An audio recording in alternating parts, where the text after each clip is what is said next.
everybody! So today we're doing the next in my little series that I'm doing on ranking all of the anime films that I've seen from 2013 to 2016 so far.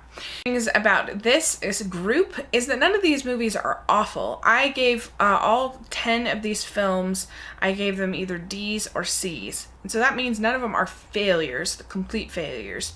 They all have positive things about them. So, number 60, I have Bling, and this was a film that I reviewed this year for rotoscopers.com. I'll put the review in the description section if you're curious what I thought of it. It was made on very small budget for Google, and it did receive a theatrical release, but only a couple screens, and animation actually isn't that bad. Like, it actually looks pretty good. I like the colors, I like some of the character designs. But the problem is that it has this really weird message about consumerism and commercialism, and this character needing to get a big ring for his girlfriend to propose, and just the whole focus of the whole story is getting a bigger ring, and have a lot of bathroom humor and the most obvious Minions copycat I've ever seen. Number 59, I have Ice Age Collision Course, and this is just the recent film that I just reviewed on my channel with my friend Rachel, and this film is really just a lot of complaining, and the characters, that's the joke, is that, oh look, I said this mean thing about you, how hilarious. It does have a couple laughs, there's some jokes, but just too few and far between. I felt kind of bored. The 3D was terrible when I saw it. The animation otherwise would have been fine, but I thought it was also really odd the way that like age is treated here, as if like it's just this horrible thing.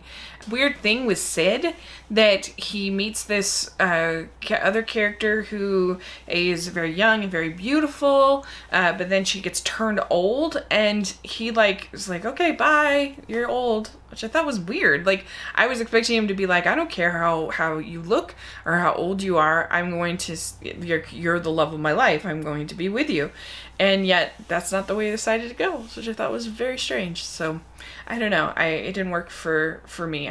Number 58 for me is Home. This is a nice looking film, I'll give it that, and it does have some moments of heart that I appreciated, but the problem is that I found the tone to be very, very bleak and very sad, but then mixed up with just sort of this humor that didn't work for me. I found the story to be very generic, really. I mean, it's basically a road trip movie that we've seen a million times. I thought the characters were very inconsistent.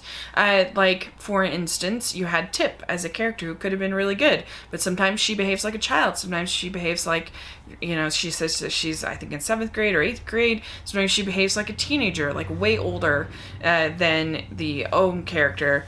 I thought that Jim Parsons was kind of annoying in the vocal role.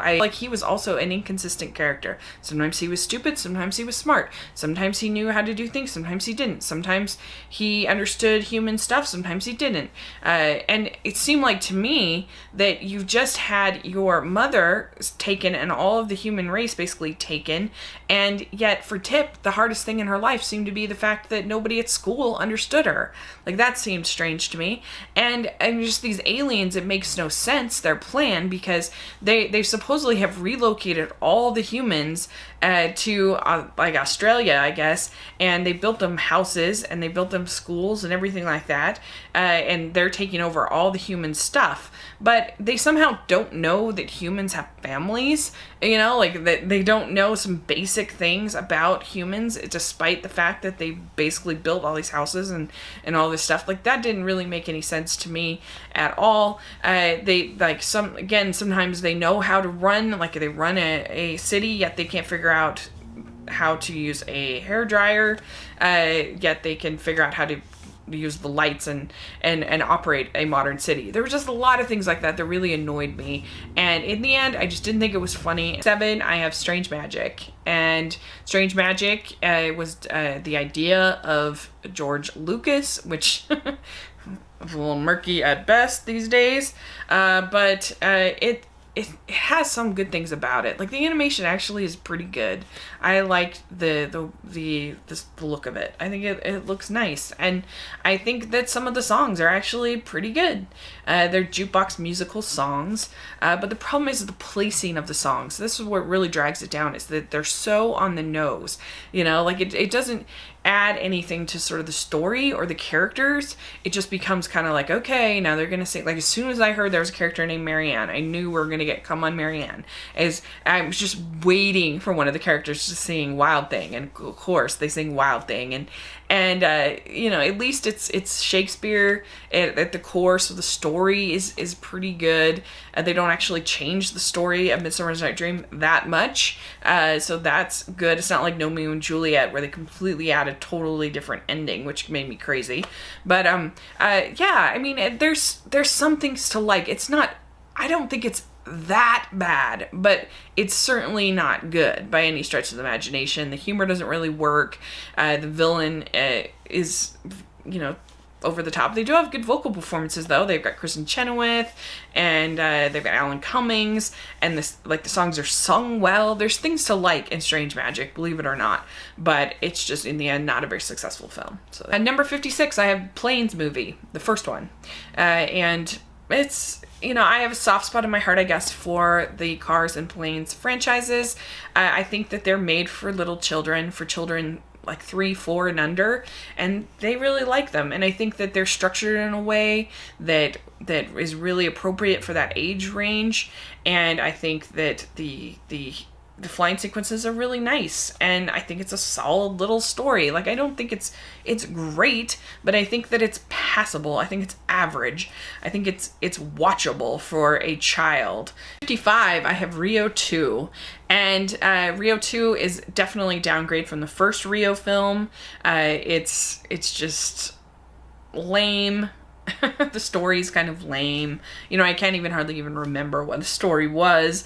But you've got like 3 different layers of villains, which doesn't really work. Where in the first one you had your main villain, the Jermaine Clement villain, he was hilarious. The reason I'm giving this above some of these other films is because there's a frog voiced by Kristen Chenoweth, who is hilarious. I loved her. She was really good, and I thought the animation was really pretty. Before, I have the Minions, and you probably expected maybe that to be even lower because I'm not a big fan of this movie. I really, really don't like the way that it combines sort of these adult humor. You've got boob jokes, you've got butt jokes, you've got torture scenes, which I found very, very distasteful. Don't care for. And a lot of stuff, I was just like, where's the joke? Why is this funny? Like, there's scenes in the UK, and I guess that's funny. I don't know, like, and they would play all this 60s music, and I was like, I think that's supposed to be funny. And there was all these sort of ties to the original films that I don't know if it was supposed to be funny or just sort of fan service or what. Like when you find out how they found their overalls, and it's like, I really don't care about that. We don't learn about how they get their glasses. That might have been more interesting than the overalls. I don't know. It felt like all the good jokes that were there were in the trailer, as far as the evolution of the Minions, which kind of goes in the face of what we learn in Despicable Me 2 of how what we learn in Despicable Me about how Gru created the Minions. So that's sort of weird, the way that they changed that, and it just didn't make me laugh. I just didn't think it was funny, and other people think it was funny.